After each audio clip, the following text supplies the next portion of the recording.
O fundo LGCP11 está fazendo a sua quarta emissão de cotas. Está recebendo muitas críticas porque o valor da emissão é extremamente abaixo do valor patrimonial. E, além disso, o gestor dá uma projeção de redução dos rendimentos. Quer entender melhor? Então vem comigo.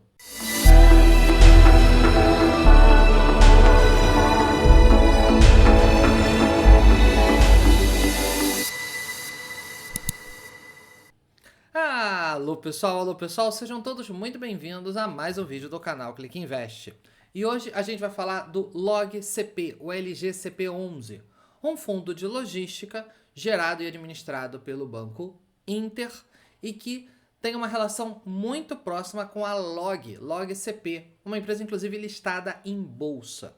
Nesse vídeo a gente vai falar um pouquinho do fundo, da realidade dele atual, explicar um pouco melhor esse contato entre Inter, LOGCP e o fundo em si, como é que estão aí esses conflitos de interesse. A gente vai falar de distribuição de rendimentos, a gente vai falar da oferta, a gente vai falar de alavancagem, cronograma e muito mais. Então, vamos direto ao ponto, vamos ver o relatório gerencial do fundo.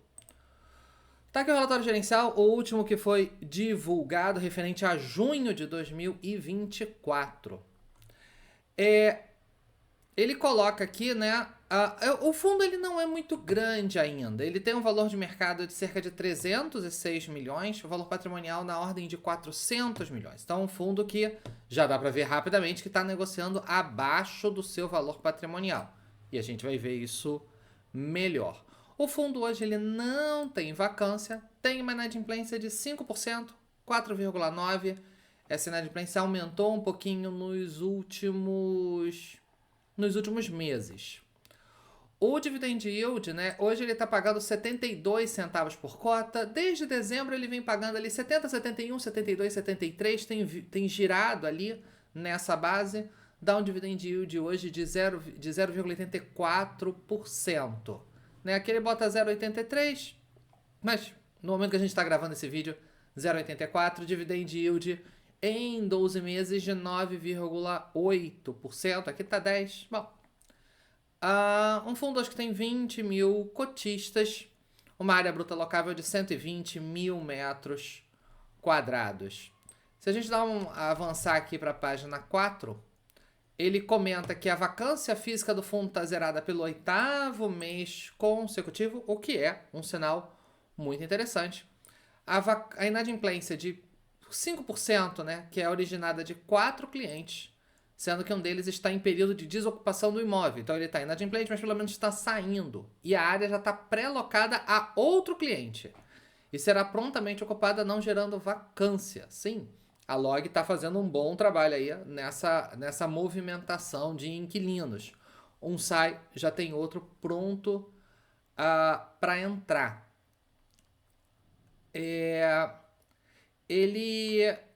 Ele comenta aqui algumas locações, os prazos do portfólio em si como um todo. Na página 5, ele comenta um pouco sobre o passivo do fundo. Ele tem um valor a pagar ainda de aquisições que ele fez de 66 milhões de reais. Isso dá uma alavancagem hoje da base de 15%. E isso foram aquisições que o fundo fez e que vai ser pago em duas parcelas. Uma agora em agosto, no valor de 50%, ou seja, 33 milhões de reais. E a outra metade em agosto de 2025. E ele também comenta aqui sobre a primeira venda que o fundo fez. O fundo ele não tem 5 anos ainda, ele tem 4 anos. Ele até hoje não tinha feito nenhuma venda. Fez uma venda agora, né, há pouquíssimos dias, na verdade, nesse mês de julho, ele fez a venda de um dos seus imóveis, que é o imóvel de Goiânia.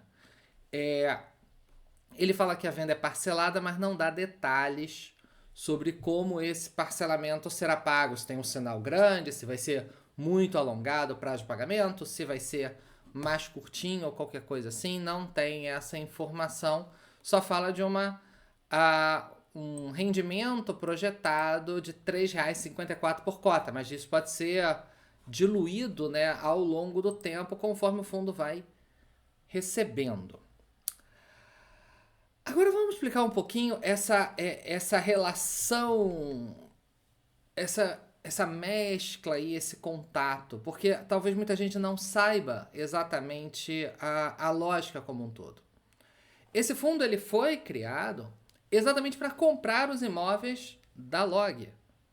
Tanto é que está no próprio nome dele, LGCP11, LogCP11. Ele foi criado exatamente para dar saída para esse portfólio da Log. A Log, inclusive, é a principal cotista desse fundo. E isso vou até deixar bem claro aqui de onde eu tirei essa informação. Esse aqui é o informe anual do fundo. Todo fundo imobiliário divulga um informe anual depois do fechamento do seu exercício. E aqui mostra que o fundo tem um cotista que tem 853 mil cotas, o que dá 24% do total de cotas. Se você vai no balanço da LogCP, porque ela é uma ação listada em bolsa, então ela divulga essas informações, você vê que os valores batem. Tá? Então, o fundo imobiliário não divulga, nenhum fundo imobiliário divulga a sua relação de cotistas, mas aqui dá para a gente cruzar fácil. E o fundo ainda tem mais dois cotistas relevantes. Um com 14,9% e um com 6,70%. Se somar esses três cotistas, já dá quase 50% do total de cotas. E ainda tem alguns outros investidores aqui, PJ menores, né?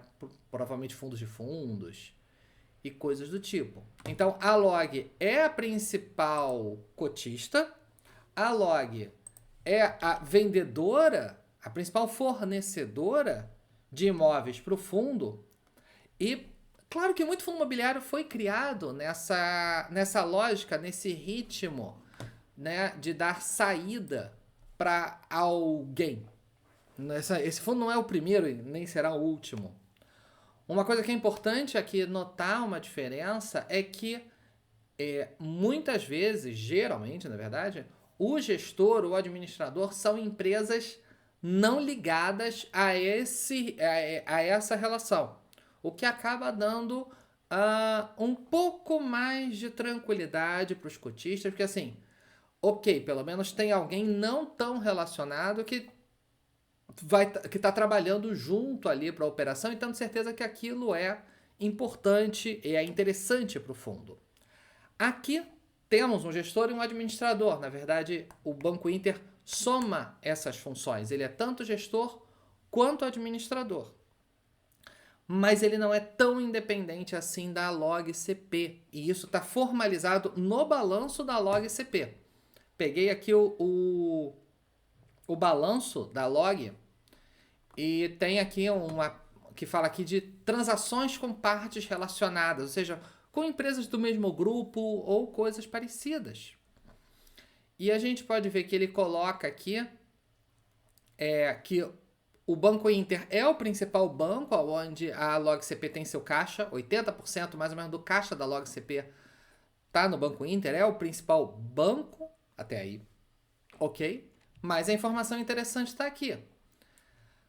Refere-se a transações financeiras com o Banco Inter ou controladas, que é uma empresa controlada pelo acionista controlador da companhia, ou seja, o mesmo acionista controlador da LogCP é acionista controlador do Banco Inter. Então, há aí uma proximidade que alguns podem entender como interessante, porque são empresas do mesmo grupo, você tem ali uma harmonia, você tem ali uma proximidade. Outras pessoas talvez possam se incomodar com isso, porque, afinal de contas, fica talvez tudo demasiadamente em casa. Quero saber de você já. Já coloque no comentário o que você acha dessa relação entre LogCP, LGCP e Banco Inter. Vamos dar uma olhada no prospecto agora. Afinal de contas, bom, esse vídeo é de uma emissão, né? O que o fundo está fazendo, né? Qual é a ideia dessa emissão de cotas? Aqui a gente tem o prospecto, então, da quarta emissão de cotas. O objetivo da captação é de 100 milhões de reais Pode ser uma oferta pequena, talvez, para o nosso mercado hoje, mas também o fundo em si é pequeno. A gente está falando de um fundo com patrimônio de 400 milhões. Ele está aumentando em 20%, falando em números muito grosseiros aqui. Esse valor pode ser acrescido em até 25%, então essa oferta pode vir captar até 125 milhões de reais, vai depender muito da demanda, né? da busca de investidores interessados. E na página 12, a gente tem o que o fundo quer fazer com esse dinheiro. Então, aqui está a explicação. Com o valor, ele vai fazer o pagamento de parcelas vincendas de obrigações assumidas pelo fundo. Então, esses 100 milhões, 33 milhões já está comprometido para pagar a alavancagem que foi feita na outra emissão. Então, vamos supor que o fundo capte 100%, né, os 100 milhões, 33 milhões, um terço já está comprometido. E ele quer fazer duas aquisições. Adquirir 31,2% do empreendimento Log Gaioli Guarulhos. Esse imóvel está aqui, a descrição dele. Localização e tudo mais. Já é um imóvel do portfólio do fundo. Tá? Ele já tem hoje 48,80%. Então, se essa oferta for bem sucedida e ele efetivamente fechar essa negociação, ele passa a ter 80% desse imóvel. E também adquirir 35% do empreendimento Log Viana 1. Está logo aqui na página embaixo.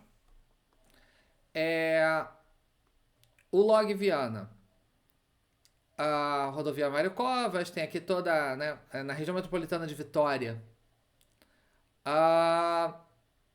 E o fundo ele já tem 45%. Então, adquirindo 35%, também ele vai para 80%. Então, segue a lógica do fundo de continuar comprando imóveis da LogCP, né? Que são, os imóveis são geridos pela LogCP. Ela é que negocia os inquilinos, ela é que cuida de todo o operacional, de toda a administração imobiliária do portfólio.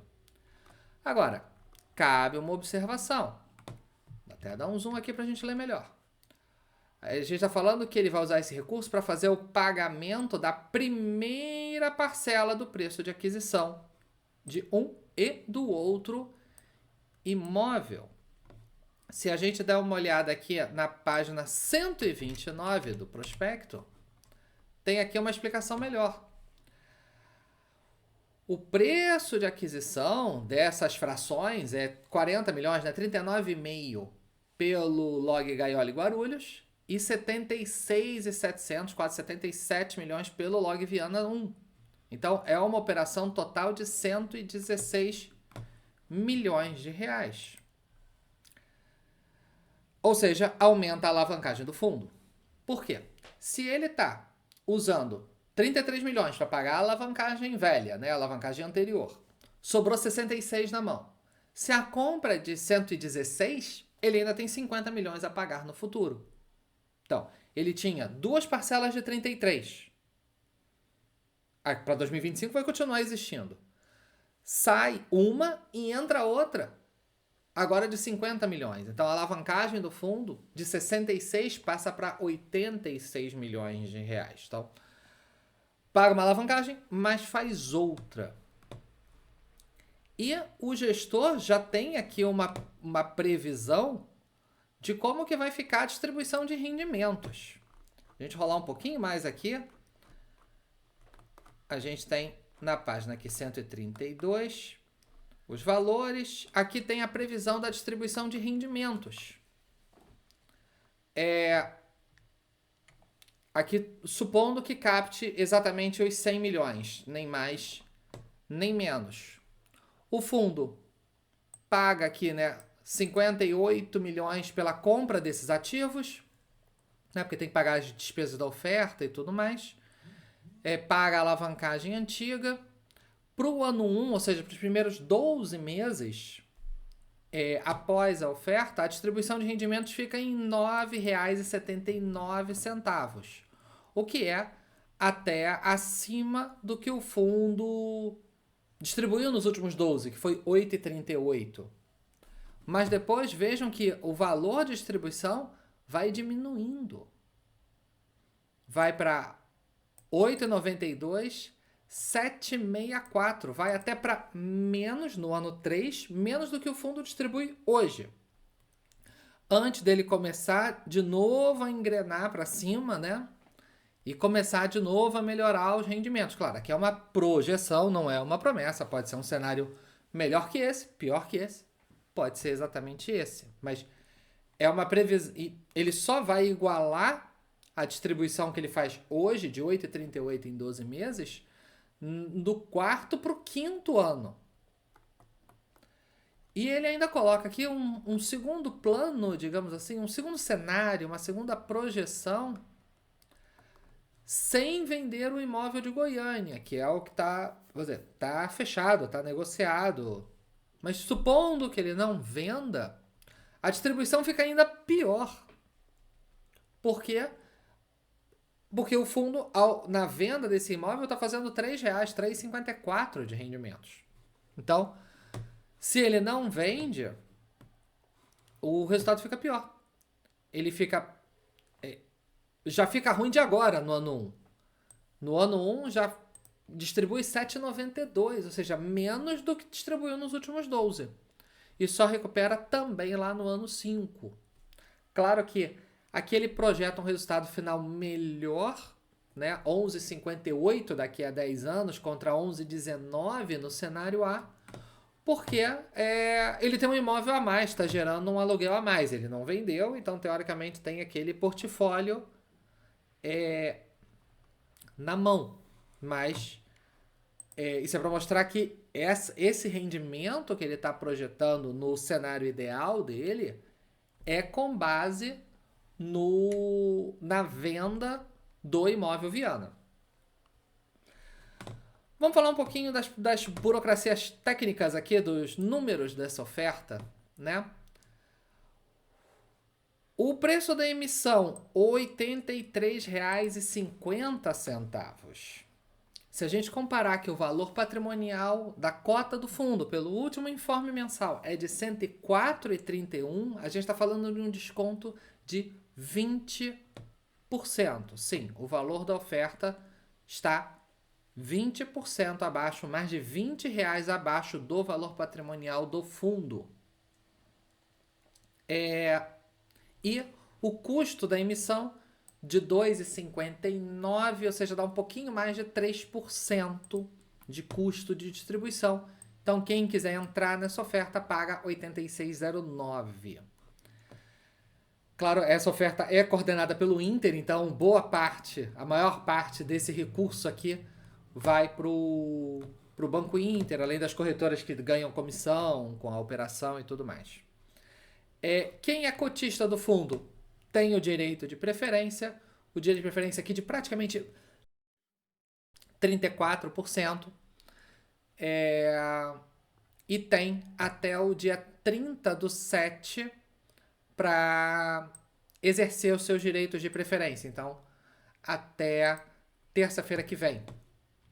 Os direitos de preferência não serão negociados em bolsa, então quem é cotista ou vai exercer ou vai ou vai deixar o direito virar pó. Quem exercer direito de preferência tem o direito de sobras, e aí o exercício é do dia 1 ao dia 6 de agosto. Quando aí abre para a oferta pública, né? Já tá aberto, na verdade, para a oferta pública, que vai até o dia 8, termina basicamente junto com o período de sobras e montante. Não tem montante adicional, então é só preferência e sobras. E você, o que você acha dessa emissão? O que você acha dessa estrutura? Você já sabia dessas várias pontas que se interrelacionam nessa estrutura? Gosta do fundo? Não gosta? Você é cotista? Não é? Vai participar? Coloca seus comentários aqui embaixo. Se gostou do vídeo, não esqueça de dar aquele like. A gente não cobra nada para estar aqui fazendo vídeo. Pelo menos deixa o like aqui. Se você ainda não é inscrito, se inscreva. A gente está sempre fazendo lives e vídeos. Se você acha que mais alguém vai gostar do vídeo, não esqueça de compartilhar. E eu vou deixar mais 2 videozinhos aqui que eu tenho certeza que você vai gostar. Tá bom, pessoal? Espero que tenham gostado. Um forte abraço e até a próxima. Tchau, tchau!